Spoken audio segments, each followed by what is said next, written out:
Hi, friends. This is Eden. Welcome to the broadcast. I'm sorry I'm a little bit late. I was waiting for my virtual assistant to send me the presentation, but he was a little bit late with that. So we're just going to proceed without it. I know the information really well. So we're going to do it without slides. You just get to see me the whole time.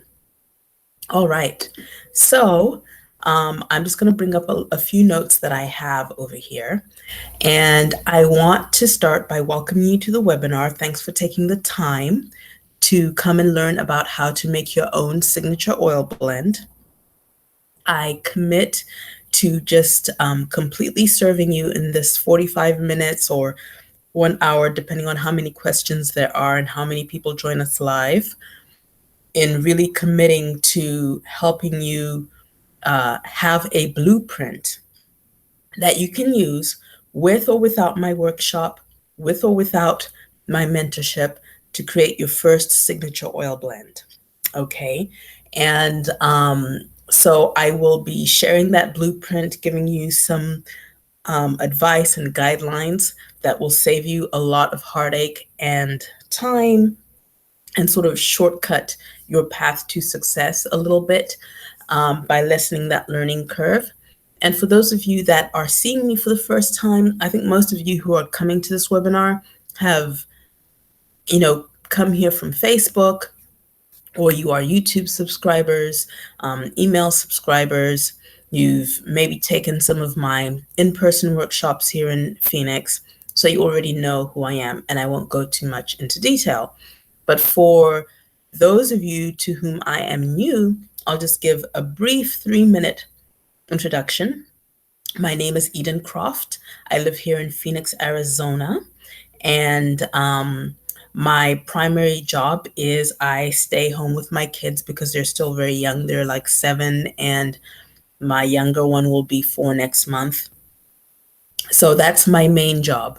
However, I also teach people how to create their first beauty products for sale and sell them, or how to source those first beauty products for sale and source them and sell them. And when I say sell them, it's not enough to have a product and then just throw it up behind a website and disappear and pray that people will find it. You actually need a system to help your ideal customers become your favorite customers and convert them into buying your product. And it's not that you're doing anything sleazy or slimy, but through a process by which they begin to understand the compelling reasons and nature of your product and how it serves deeply their need, you will be able to do that.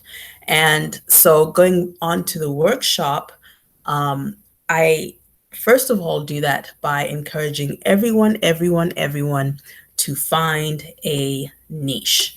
Okay, so let me just bring up my YouTube here to see if anyone has any comments so far. No comments so far, but if there are any of you who have figured out your niche, I would love you to say, I have a niche, in the comment section. Having a niche is so important. And one of the reasons why it's important is that when you make a product and you think it's going to sell to everyone, it really dilutes your marketing message. And it really repels maybe some of the people who would be your ideal customers. If you just hone in on one type of customer and you speak to that customer and you make that customer feel seen, you make them feel heard, and you allow them to see how your product is a solution to their problem, it really narrows your marketing message. It also narrows down the scope of expenses that you have, because a narrowed down message is way less expensive than a broad message. Because if you have a broad message, you have to have maybe several different types of Facebook ads, or several different types of everything just for the one product. If you have one ideal customer in mind and you can just serve that person completely, it really narrows down your energy and focus.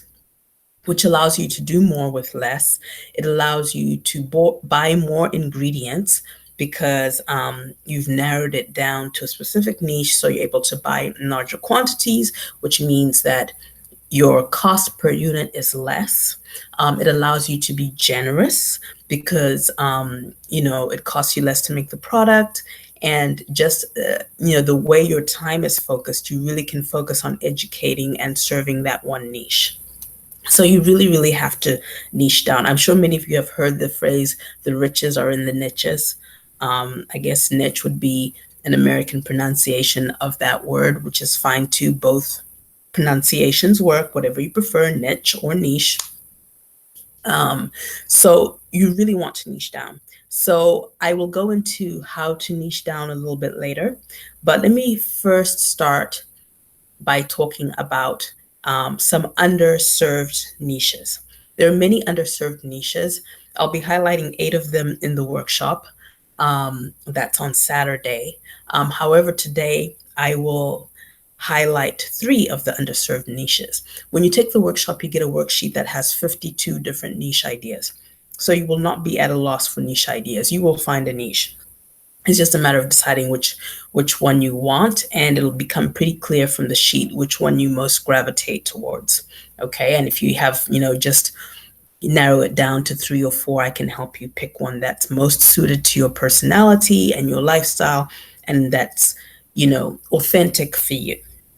But 3 underserved niches that people often overlook, just as an example, are cradle cap niche. Now, the FDA in the United States, and probably in other countries, does not allow you, or the FDA equivalent in other countries, does not allow you to sell a product that cures cradle cap. Like if you're really small, you could probably get away with it. But once you become larger, you can't use those words. So if you were selling something geared towards cradle cap, I would word it as creates a healthy scalp balance in babies. That's something you could say.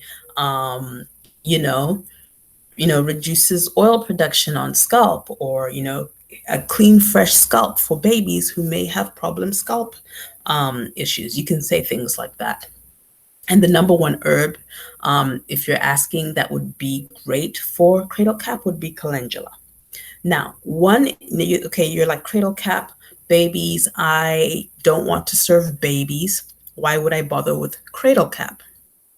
This is why you would bother with cradle cap. 1 out of every 4 babies suffers from cradle cap. It is a very common phenomenon.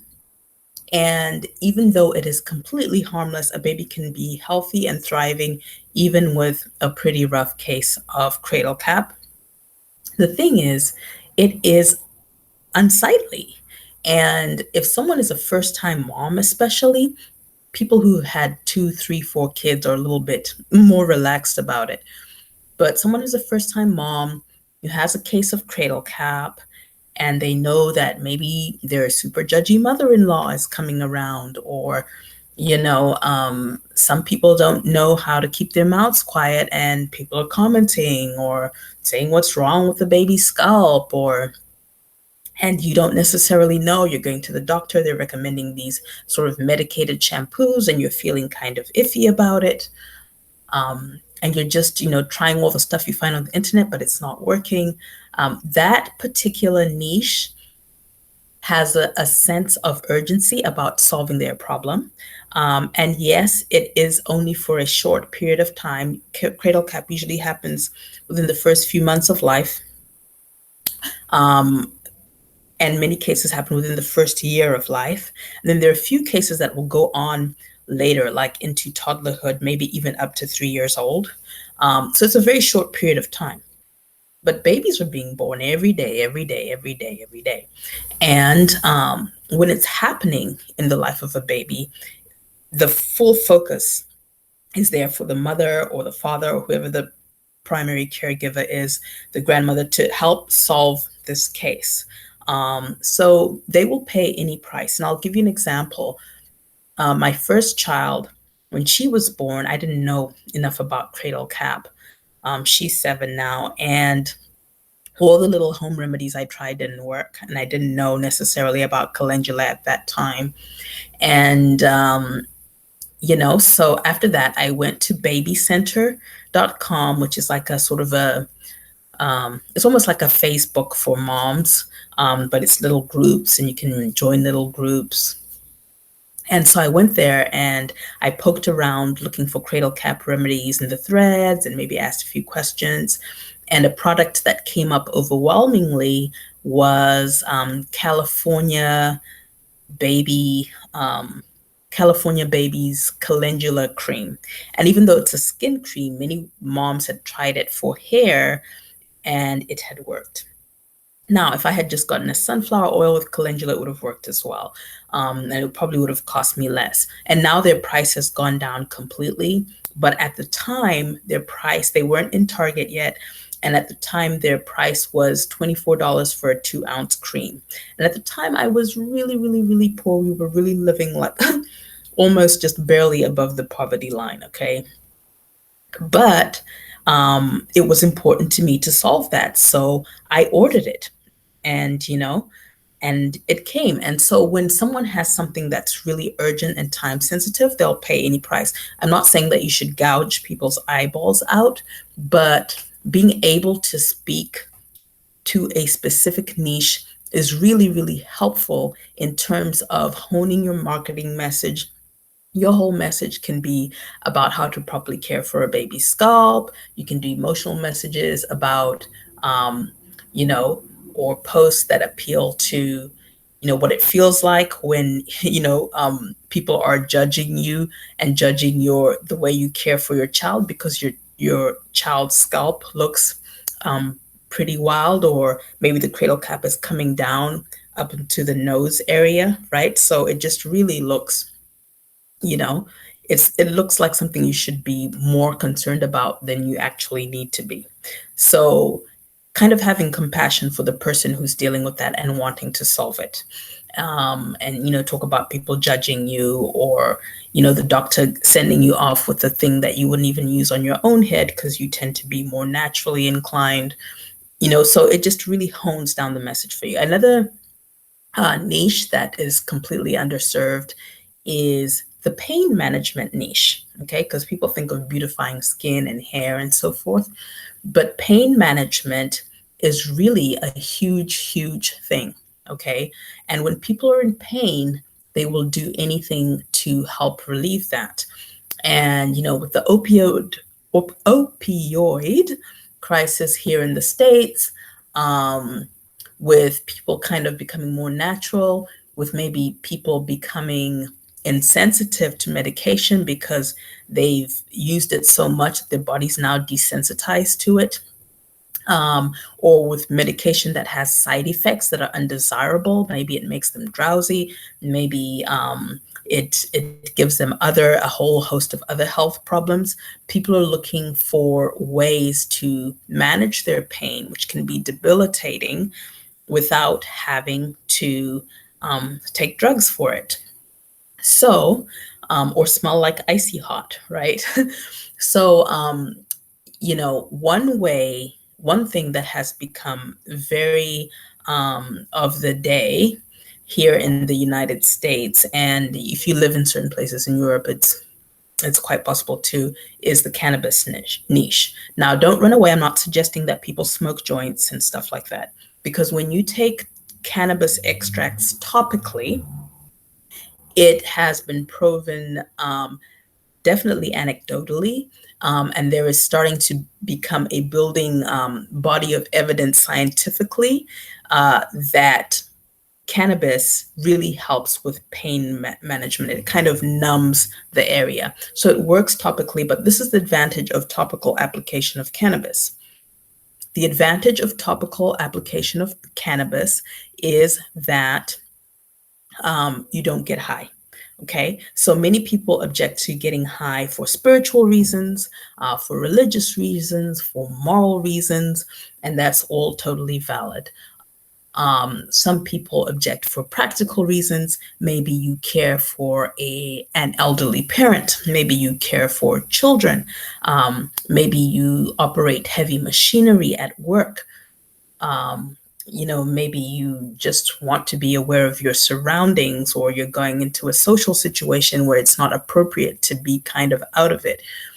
Whatever the story may be, um, you know, however, you also suffer from a pain that is so debilitating that it distracts you from your duties, whether it be as a parent or at work or whatever. And it just, whenever you have chronic pain, it can just become all consuming, because it's not easy to deal with chronic pain. Okay. So, you know, offering topical solutions to that pain is something that becomes really urgent. And those extracts and so forth are very expensive. But this is the thing. Cannabis is not legal everywhere, right? It's only legal medically in certain states and recreationally in just a handful of states. However, if you create a base for people who have the legal licenses to operate, you never have to touch the cannabis. You just create a base that has other herbs that are known to help with pain, that has other, elements that are known to help with pain, that has an essential oil blend that is known to help with pain.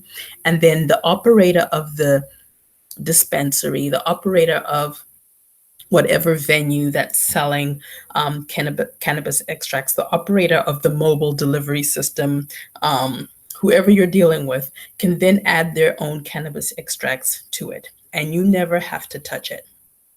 And so you can have a completely cannabis-free business that thrives off of the cannabis industry and actually creates compassionate topicals for people who are suffering from chronic pain, whether it be from chronic disease, whether it be from a sports injury, whether it be from whatever it is that ails them.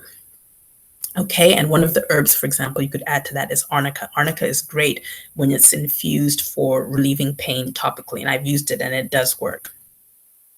Okay, so those are examples of niches that are underserved and that are urgent. Another one is nut allergies. Okay, a lot of people have nut allergies, and quite a few of the nuts, if not, it feels like almost half sometimes, of the carrier oils, the most common carrier oils are nut-based. It's really hard to find a product that is friendly towards people that have nut allergies. So creating a whole line of oils that is completely nut-free, that's an idea. You would definitely find a market for that. Okay, so that's the importance of niching down. I gave you some examples. There's one last example I really want to give you, and it comes from my own personal life, but scar reduction. When someone has a scar, especially or someone has a wound that's new, and there's still an opportunity to do something about the scar, sometimes it's much harder to create a reduction in the appearance of a scar when it's old. But when it's new, there's a lot more that you can do with a wound to prevent scarring. And when my daughter was about 4, we lived at a place that was about an 8-minute walk from her school. So I thought it would be nice if we walked to school every day. And so I would walk her to school. I'd have my little guy on my back, and then I'd walk with her. And as preschoolers do, sometimes that 8-minute walk would turn to 15 minutes because she'd stop to explore every rock and flower and everything else. So one day while we were doing this, it was actually, we were walking home, and she fell flat on her face. And I think she was surprised. She was so surprised by the fall that she wasn't able to catch herself, and she just face planted onto the pavement. Okay, so she just fell face first, and I just heard screaming, and I was like, "Ha!" And so, her face was pretty beat up, but, it just was visually beat up, but it didn't really hurt as much. But she took quite a scraping to the face.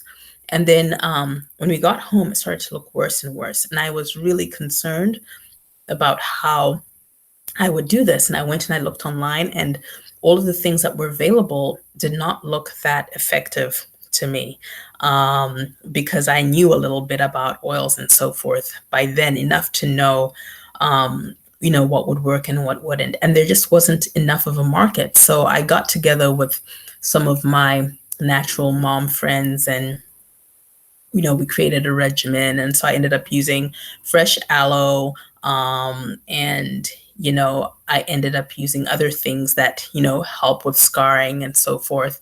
And an essential oil blend that I was able to overnight to my house, right? Urgency.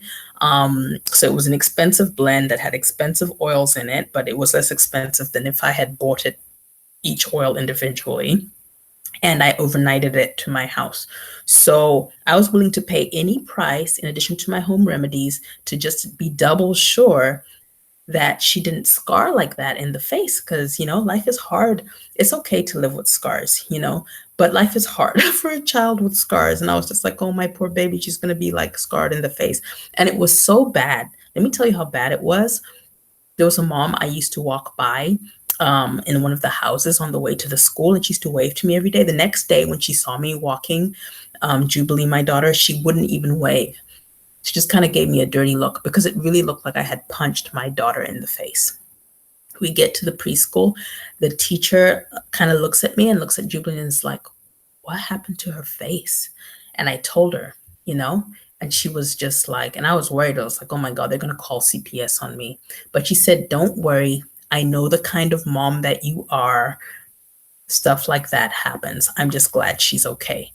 But, that is the perception where, she really looked like she had been banged into a door or something like that. It really looked like an abuse case. So when someone has something that's that urgent, they'll pay any price to get that taken care of. Okay. So that's just 3 underserved niches. I'll be talking about more of those kind of niches in the workshop. And, guys, there is a group chat. If you have any questions while I'm talking, feel free to just put them in there. The next thing I'm going to go into is researching your niche. So, I've talked about this. When you subscribe to my newsletter, you get a little audio course and it talks about how to research your niche. So I won't go too much into detail. I'll just kind of briefly go through it because I feel like I've gone through it in several webinars and so forth. But one way to do it is, especially if you don't even know what niche, okay, let's just say you don't have the advantage of my 52 niches that I give to the workshop, and you have to actually just find a niche from the air.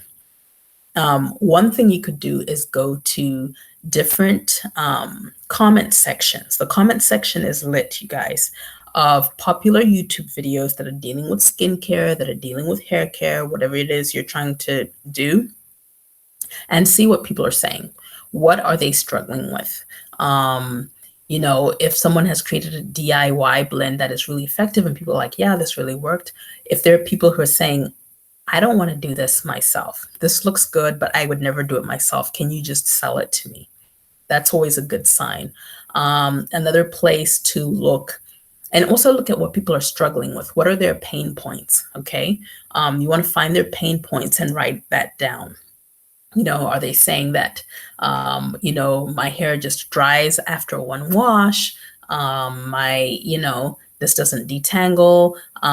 This feels too heavy. I feel like I break out because of this. What are they complaining about? And what are they absolutely loving? So the comment section of YouTube videos, Amazon product reviews, go to places that sell products, whether it be Amazon or Target or Jet or Costco, whatever the equivalent is in the country that you're in, Etsy, and look at what people are saying about products that would be kind of in that niche. What their look at the top reviews and look at the 5-star reviews and the 1-star reviews and see what the good and the bad is, and that can kind of help you hone in on something that's missing. Another thing is looking at DIY routines and seeing what's missing from that. It might not necessarily be an oil, but a lot of times it's an oil that is effective, okay? Going to Facebook groups dedicated to certain topics. So say, for example, if I was going to do scar reduction on babies, I would join all the moms groups, right? Or all the dads groups or all the parenting groups of young children. Going to Pinterest boards, going to forums, different forums. Like I mentioned Baby Center before, there's like tons of forums like that that are dedicated to a certain topic or a certain group of people who are in a certain time of life. Reddit is a great place. They have tons and tons of forums. So I give you a whole bunch of different forums in the workshop that you can look at to investigate, really put your thinking cap on and look for information to inform how you create your product and to whom you're targeting that product and for what reason. Okay, so you're going to write all that down and create a little folder notebook with all those notes. The next thing you're going to do once you've decided your niche and you've picked your niche is you are going to use our good friend Google, okay? And you are going to look for carrier oils that work for that, for the pain points of that niche. You're going to look for herbs, botanicals, extracts that you can make or add to address the pain points of that niche, essential oils, and so forth. Okay. In the workshop, I do give you an aromatherapy primer where I teach you how to combine different essential oils and blend it and balance it for smell, how to choose essential oils according to, the age. For example, newborns can use lavender and chamomile from day one, but certain other oils that can only be introduced at 3 months and others can only be introduced at 6 months. And these are things that would be completely safe and natural and beneficial for us as adults, but the system of a young baby is not equipped to yet deal with. So knowing those things is important. Of course, you can Google all of that information, but sometimes it's nice to just have it there in front of you. There is that. Alternative natural fragrances. I'm really against fragrance oils, to be honest, in terms of products that I plug on my upcoming show. I'll only choose things that are not made with artificial fragrance because I tell people not to create with it because I really think it is harmful and too disruptive to the hormones and causes all kinds of different things. But sometimes people feel limited by the smells of essential oils or the range of smells that essential oils can produce. And honestly, the public is so used to being overly perfumed in everything, laundry detergent, the stuff we use on our body, our dishwashing, everything is perfumed. So it's really a process of educating your nose and your palate to love the smells that love you back, However, while people transition into doing that, there are ways to incorporate smells they're more used to, that they're more accustomed to, that are not toxic. So if you Google something like 100% natural fragrance oils or plant-based natural fragrances, scented plant extracts or whatever, you'll find a list of different websites in your area. You always want to put in your area and putting the phrase buy in bulk or buy such and such and such, such and such and such being whatever you're looking up. It helps to bring up websites that source to suppliers like yourself, as opposed to websites that are just selling individual roll-on fragrances to the public, right? So there's that way of kind of choosing the fragrance. I love essential oils because you can make an essential oil blend work functionally, like it actually enhances the purpose of your oil, whether it be anti-aging, whether it be relieving itching, whether it be relieving pain, whether it be, protection against the elements, whatever it is you're creating, as well as creating a fragrance, right? So, and it also enhances the perceived value of your product, which allows you to charge more, which you want to do. So in terms of herbs, I do have an encyclopedia of oils and herbs that you can choose from in the workshop. However, for those of you not taking the workshop, I have a playlist of ingredients for free on YouTube. I think there's already 3 or 4 ingredients on there that would work for an oil blend. Um, and I also have a video in my oils playlist on how to choose a carrier oil. And I talk about wet and dry oils and even give you a demo. So that's a good one to look at for choosing an oil. And on my Facebook this week, I did a Facebook Live rather, where I talked about the framework of choosing an oil. Briefly, I talked about price blending.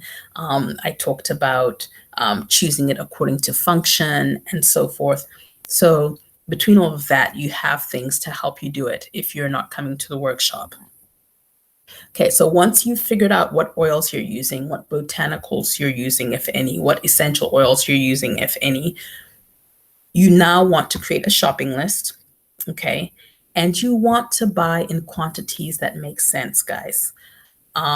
Please don't buy things like in 8-ounce quantities. I mean, unless it's something like an essential oil or something, that would actually be quite a lot for an essential oil.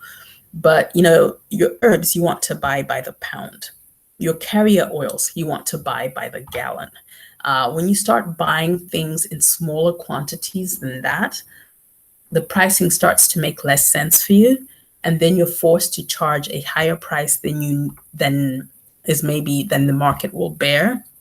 Or you become unfair to yourself and start charging things like 3 times what it costs to make you instead of 6 times what it costs to make you, because of the price, the way you've bought things. And so you can actually make a living and make a profit selling things at 3 times what it costs to make you, but you can never have a sale. And you definitely can't go to wholesale because you'd make like such a small margin, it wouldn't even be worth it.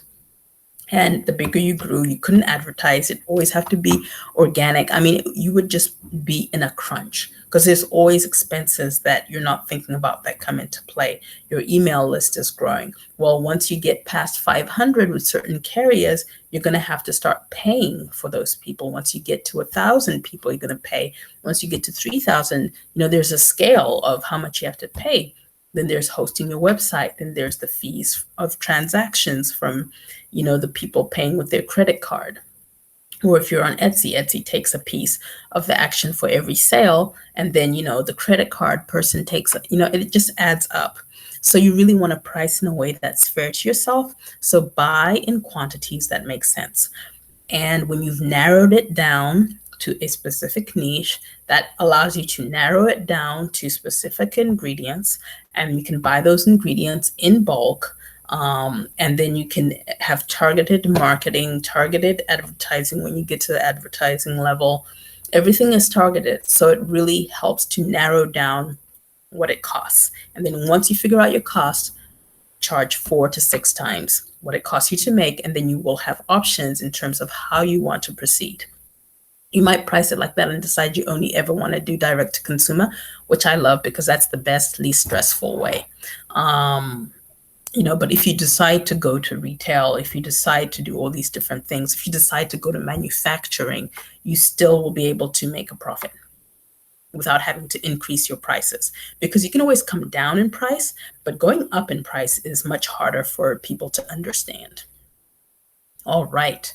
So in terms of, selling, let's talk about selling your product. There are 3 things that you need to incorporate in your plan in order to sell your product effectively. Okay. And these are things that you can do even before you have the product made. The people who do the best out the gate are people who create a platform before they sell their product. Now, if you already have your product made, it doesn't mean you can't build your platform as you go. Okay. The important thing is you have to create a platform, and there are many ways to do it, right? And there are many ways to do it according to your pocket, in terms of your resources, according to your skill set. Are you good at writing? Are you good at audio? A lot of people can do audio who are afraid of video or feel like they're not good on video.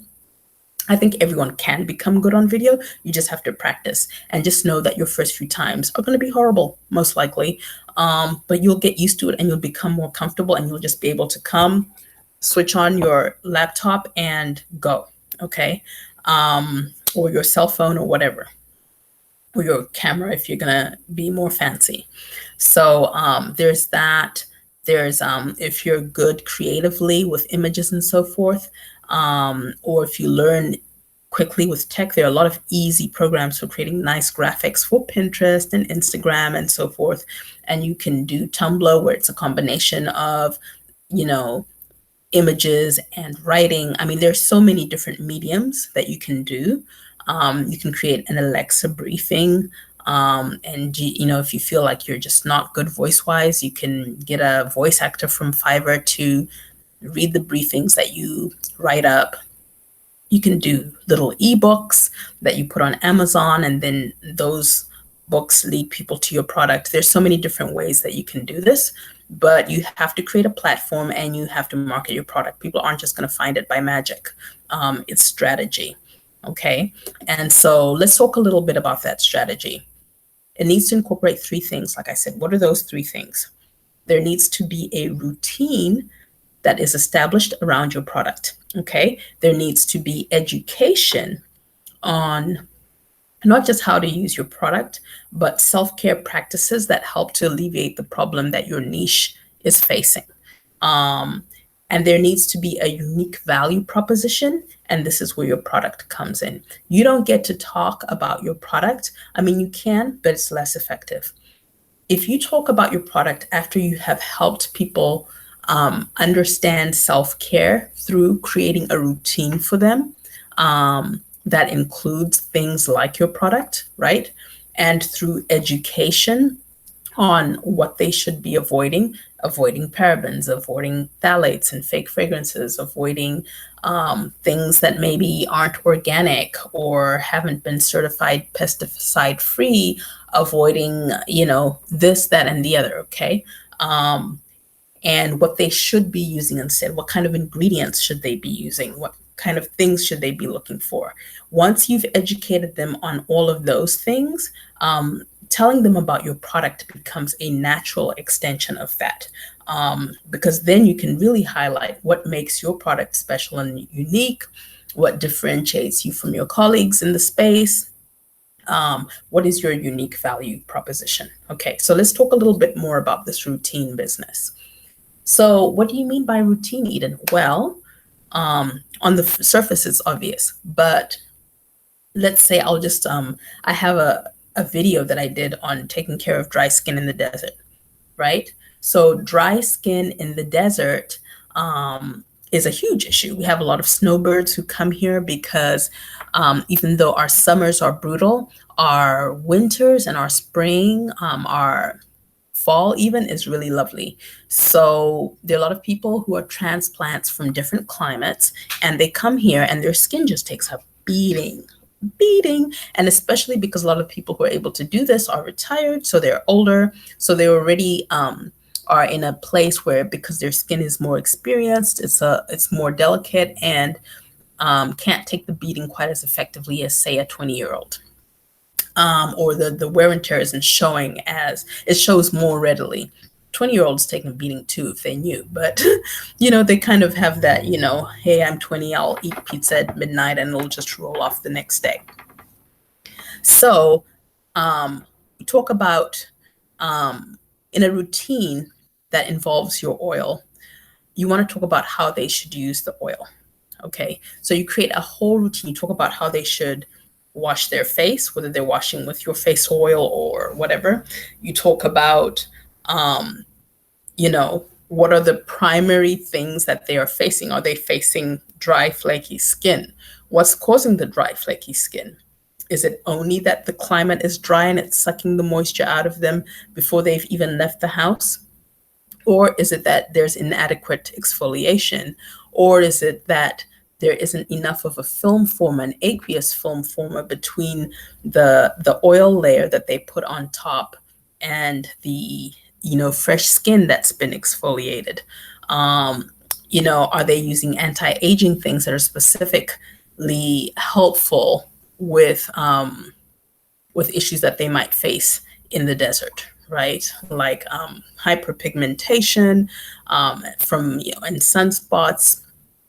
Are they doing rejuvenative things? Are they doing things that help the skin to hold more moisture in the face? And so you talk about all these different things and you talk about a routine that would be ideal. So, for example, for me in the desert thing, I say use a face wash very, very rarely. And if you do, it definitely has to be sulfate free. But ideally, you should wash your face with honey or wash your face with clay, because both of those things will both sort of hydrate the skin and will exfoliate as well. Well, honey more so than the other one will hydrate, it will exfoliate, it will nourish. The clay will clean and detox and it will exfoliate.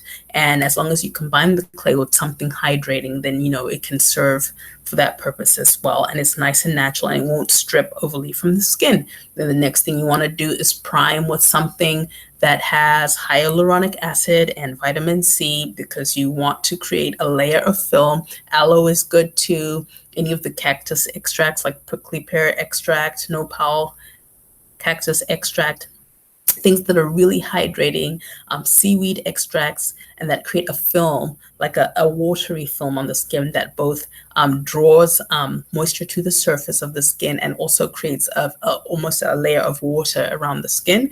And then you put the oil on top of that to seal in, which both penetrates deeper to nourish the skin and provides protection from the outside. We also have a lot of wind here in Arizona. So between the wind and the sun, it's pretty brutal. So you've kind of given them a framework. And this is a framework that they can use with or without your product. They can go get all these things or make all these things from somewhere else. So you have to have the courage to give them a framework that will work with or without your product, because there's usually an aha in the routine. There's usually something that they're not doing that is critical to getting the desired effect that they want, to getting to the point where they're reducing the hair breakage, to getting to the point where they're not having breakouts, to getting to the point where they're seeing growth in their hair, getting to the point where they're seeing their skin lesions start to heal and scab over nicely without overly scarring, right? And if you are addressing the urgent needs of a specific niche, you already know the language that they use to describe their condition, the things that appeal to them. Okay, so you create a signature process or a signature routine that is associated with solving the problems of your niche. If you can even name that routine, even better, because then it starts to be associated with your product. Just like very clever Miss Dava Curl, Lorraine Massey created the Curly Girl method. So that method is still around, whether people are using Dava Curl products or not. But most of the people on the Curly Girl bandwagon, when they hear of the Dava Curl method, Dava Curl products, they want to try them at least once, or they'll talk about them, or they stay in the mind. Okay, and it also creates this perception that line is created specifically for people who follow this method, right? So it's a very clever marketing thing, is to create a signature process, right? If you can write a book about it, you can, create a podcast with that name, create an Alexa skill, blog, do lives, do on Facebook and Instagram, on YouTube, do video routines. Maybe you rent a little space at a hairdresser's on a Sunday or Monday when they're not working, and just say, hey, do you want to make an extra $100 or $200 when you're not working? You rent that space so you can have a place where you can demo, pay a videographer another couple of hundred and have them film really nicely and clip it, and then just get a whole bunch of volunteers and saying, do you want to get your hair done for free? And, or do you want to get your makeup done for free if you're doing makeup, or whatever it is you're doing, right? So there are ways to market your signature process inexpensively or completely high end, depending on what your budget is. But that signature process is going to be the routine aspect. The education aspect is going to be, I believe in full disclosure. So on your website, not only should you have every ingredient, I routinely actually don't buy from people who don't disclose all the ingredients to me, because I think it's a very insecure if you think people are going to copy. Someone who's good enough is just going to buy the product and look at the ingredients at home, because legally you should be disclosing ingredients at least on the label, right? And then copy. I mean, if they're a winner, they're just going to win. But really, your differentiation is in your customer service, is in your marketing message. There's nothing new under the sun. 5 people could make the exact same oil blend. And the people who don't make money is not because other people are selling it, it's because they aren't speaking to their customer the right way. Because all 5 of them technically could make a killing, right?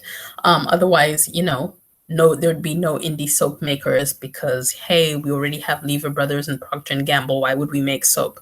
But the natural soap makers are able to speak to their people in a certain way. So the education is full disclosure on what is in your product. I like to not only say what's in my product, but say where I sourced it. So if I know the country that it came from, if I know the way the extract was made, whether I made it myself, which is even better, which is why I like to make as many extracts myself as I can. And if you want to know how to make your own extracts, when you subscribe to my newsletter, you get that free botanical workshop. Take it. It'll save you a lot of money. And one of the things in there is an oil infusion as well. So you can always take that and figure out how to infuse your own oils, right? And that's free. But in terms of education, you're going for full disclosure. So you tell them what's in it, how that thing was extracted, if you know that information, perhaps even the country of origin, because a lot of times when you're buying ingredients in bulk, like if I'm buying lavender from Mountain Rose Herbs, they'll tell me if it came from a farm in Oregon or if it came from a farm in Washington. I'm able to give that information to people. All right. So that's part of the education. You're also educating them on what to avoid. Sometimes it's toxic ingredients to avoid. Sometimes the ingredients aren't necessarily toxic, but they're inappropriate for your niche. Or they cause buildup in your niche, or, for example, citrus oils. Citrus oils aren't toxic. I love them, especially in the winter. They kind of have that energy of brightness and optimism. And if you're kind of in the doldrums because it's just gotten too gray and too dark and too cold, you can put them on your body, or spray them around your house, or put them in your cleaning stuff, and it gives that fresh lift to everything. However, most dark-skinned, not most, I should say a fraction of dark-skinned people, and I've heard anywhere from 10% to as much as 50%, okay, have what is called photosensitivity to citrus oils, because citrus oils can be phototoxic. What does that mean? That means that if you put them on your skin, or if you put them on your face, sorry, or if you put them on your scalp, when you go out in the sun, especially because your face is so exposed and your scalp is so exposed more than other parts of your body, just because of the geography of where your head is. Some people who are olive toned even, and people who are have darker skin like me as well, have a sensitivity that creates a reaction, right? So when I'm formulating for African American skin, or for, if I know that a lot of people of color are going to be using my product, I don't put citrus oils in anything for the face or the hair, okay? Because I want to avoid that. So you can share to people why that's the case, but why maybe they should avoid that, right? And then you educate them on what they should be using instead. So say, okay, these things will be really good for alleviating blah, blah, blah, and blah, blah, blah being the conditions that your niche is struggling with. Okay. So once you've done that, your unique value proposition is saying, well, I know that you're struggling with this, that, and the other. And you can definitely go off now from my webinar, from my blog post, from my Instagram, or wherever you're talking about this in. You can go off and you can do this by yourself. You have all the information. I'm pretty much giving you a demo of it here. I'm giving you all the information you need to not take my workshop, to not sign up for my mentorship, to really, for real, if you are serious, go and do this by yourself. You absolutely can. I am so tired of people telling people that they can't do it without my product. You can't do it without my workshop. It's never true, especially in this age of information. Okay. But if you want to pay for a process, if you want to pay for a system, or if they want to pay for your oil blend that you have carefully researched, that you have sourced specifically for them, you know, they aren't just benefiting from this by accident. You actually said, hey, Mary, hey, you know, Cynthia, hey, George, I have created this beard serum specifically for you. Okay. I know that you're struggling with beard growth. I know that you're struggling with getting something that'll work on your face and your beard without causing a breakout. That'll be moisturizing enough for your beard, but soothing enough for your skin. I know that you don't want to do 51 steps. And so having a product that works on your whole face, on your head and your beard and your, because men, if you could sell them one product that they could, you know, brush their teeth with, use as deodorant, and head, they would do it. The fewer steps you do for men is usually the better. Or, whether it's like, okay, this will detangle your child's hair, because every, parent and grandparent knows on dreaded wash day that sometimes kids will just see the comb and start complaining. It's like, I haven't even touched your hair yet. So detangling is always an issue for kids with curly hair and coily hair, always. So anytime you can use the words detangles, anytime you can use the phrase cuts through tangles like butter, like a hot knife on butter, you're in. Okay. Anything to reduce the owie and reduce the time it takes to get the hair done. So just, what the pain points are, and then you can say, and to cover those, I have included these ingredients in specifically.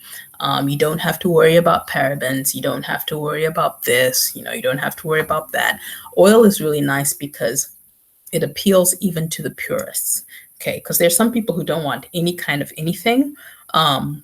Oil is the most no kind of toxin product that you can get. The only way you can screw it up is by adding a fragrance oil. And then you start to have to explain yourself a little bit to a purist. But, if you want to add a fragrance oil, there are a lot of people who still, they'll mess with fragrance oils, but, in terms of purity, it's kind of that. And oils are something that you need in every routine.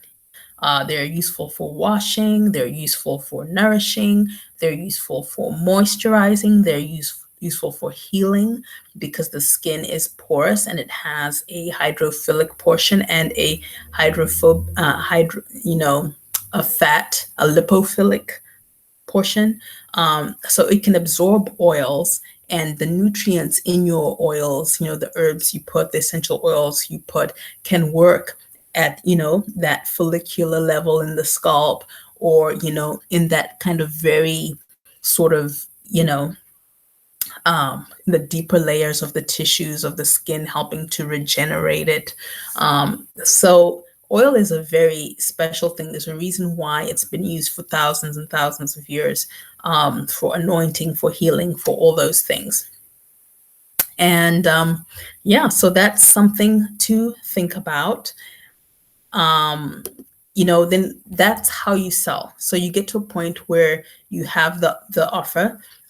You can always offer bonuses. When you've priced appropriately, bonuses are easy to give, whether it be a concierge service, if they buy a specific package of products, or if they buy, the first time they buy, you give them a link to speak to you for 15 minutes to troubleshoot if they're having trouble viewing the product, or you give them a link to an ebook that further cements that education. Because if they know how to use the product properly, they're more likely to have success with the product, and they're more likely to continue using it, right?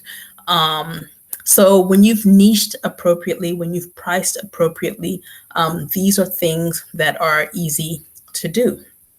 Another thing you can do is have different sizes. So, say for example, your smallest size is 2 ounce, and that's 6 times what it costs. And then your regular size is 8 ounce, and it's 4 times what it costs. Then your bulk size can be 3 times what it costs you to make it. And you're still making a profit, and you actually make more volume in sales on that bulk size. So you see brands doing this as well.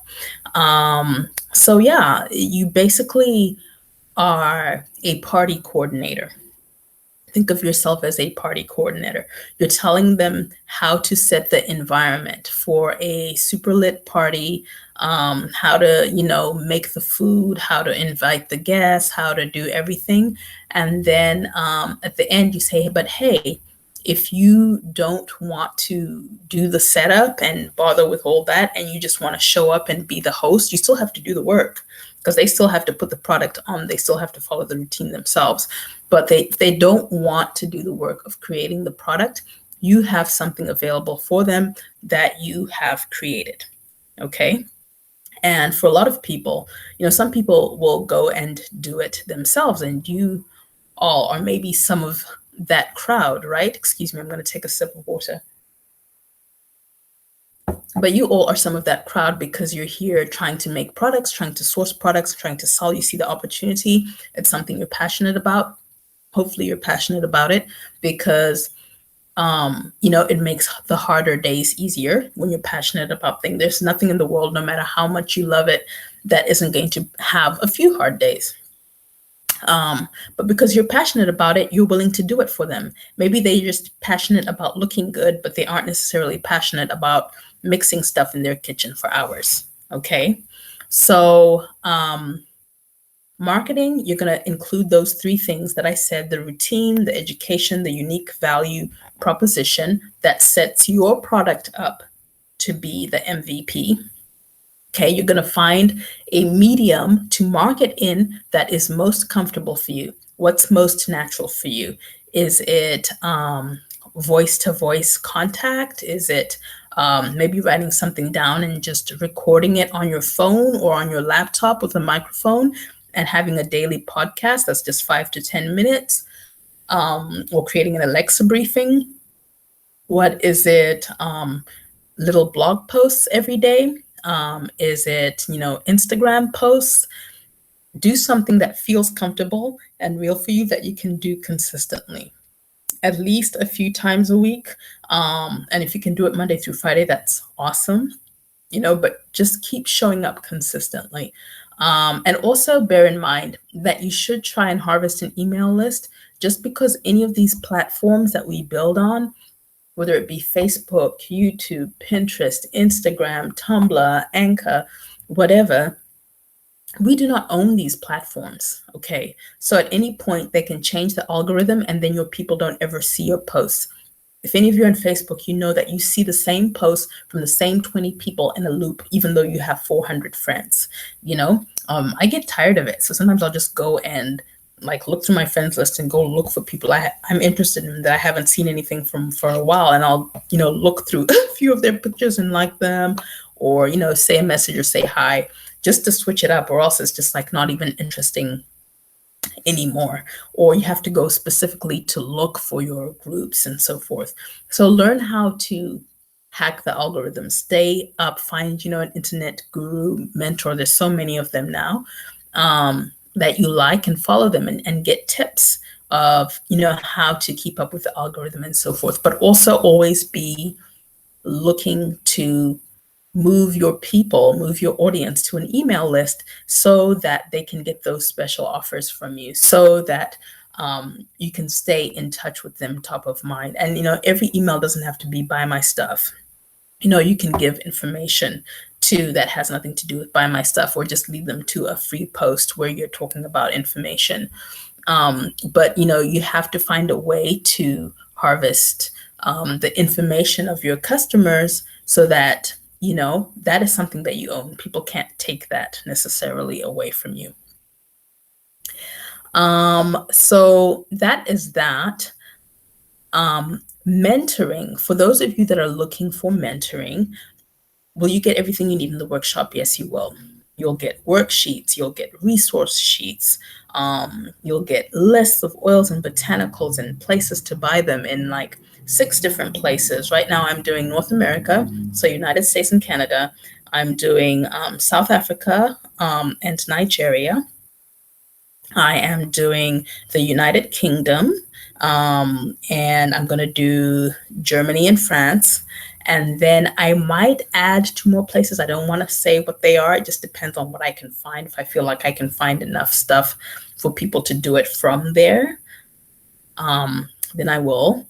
Um, but if you want step by step accountability, if you want access to be able to text me, if you want to meet with me weekly, by email or phone, whichever is your choice. If you want to be able to hop on the phone with me and be like, talk me off the edge of the cliff. If you want help with your pricing, if you want me to create your shopping list, if you want me to help you figure out your marketing and help you figure out your first few posts, or your first month of post, really, first month or 2 of post, so you get the hang of it and figure out which medium is suited to your personality. If you want help with your packaging, your design, your logo, getting your product in front of people and actually selling your first few products to strangers on the internet, and have your first product sold, if you do the work that I tell you to do in a timely manner, having your first few products sold by the summertime, or sooner, then definitely sign up for mentoring. Oils and butter package mentoring is the least expensive mentoring that I have. It's only $3.99 for an oil currently, and it's $4.99 if you want an oil and a butter, or 2 anhydrous products. It doesn't have to be an oil or butter. It can be, 2 butters. It can be 2 oils. It can be, pomades and salves and lip balm or whatever. But just 2 anhydrous products.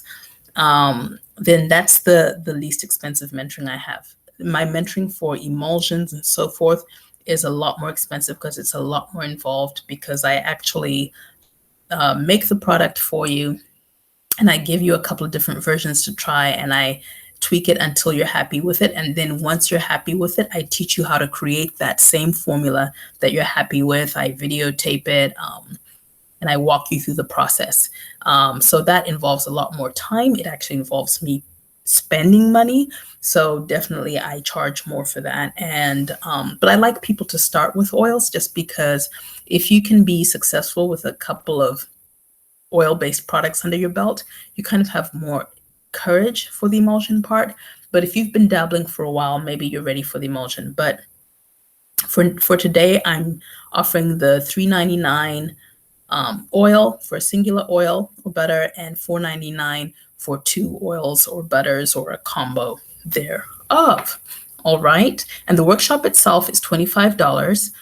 For people watching this after January 27th, the workshop will be $39. And that will include the recording, that will include, the worksheets and so forth. And it might even include the ebook that I'll be writing based on the workshop. And, that'll be the price. So in order to get the early bird pricing, you either have to follow me on YouTube, and I usually don't advertise as much on YouTube. I try to keep YouTube purely educational, but I do make overt offers on Facebook and Twitter and on my email list. So, if you get on my email list, you'll never miss another workshop early bird special. And I plan on doing these $25 workshops probably through to the summer. I'm going to cover every topic that you can imagine, hair care, start to finish, not just oils and butters, but shampoos and conditioners, pomades, hair gel, beard oil, face wash, everything. So just little workshops that help people get started with one product and that really focus in. And then the recording is going to be more expensive, because usually I can add things to the recording over time. But if you've bought the early bird special, you will always have access to anything that is added to that. You have your own links to download things or to watch things. All right.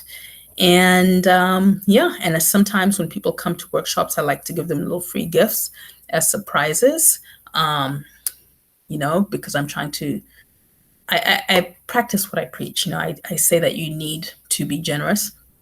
And so surprising and delighting your customers with, extra little things, surprises, and bonuses and so forth is always a fun thing to do, and it's helpful to them, and it doesn't necessarily cost me anything.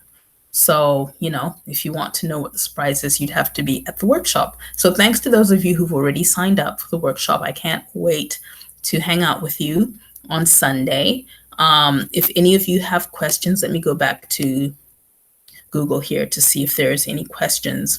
Wow, you guys, hopefully this means my mom, when she used to teach way back in the day, she'd ask her students, do you have any questions at the end? And if no one had questions, she'd say this either means you understood everything or you understood nothing. So I hope that it is the former, that you understood everything.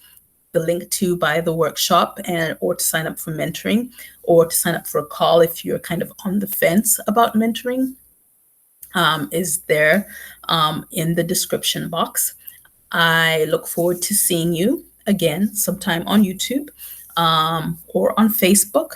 Like our Facebook page so that you never miss another live. I always do lots of fun stuff there on Facebook that you don't see on YouTube. All right. And look out for the show. The first bit should air probably in early April, late March. All right. Thank you so much for joining me. Have a wonderful day or evening wherever you are. And I'll see you on the flip side.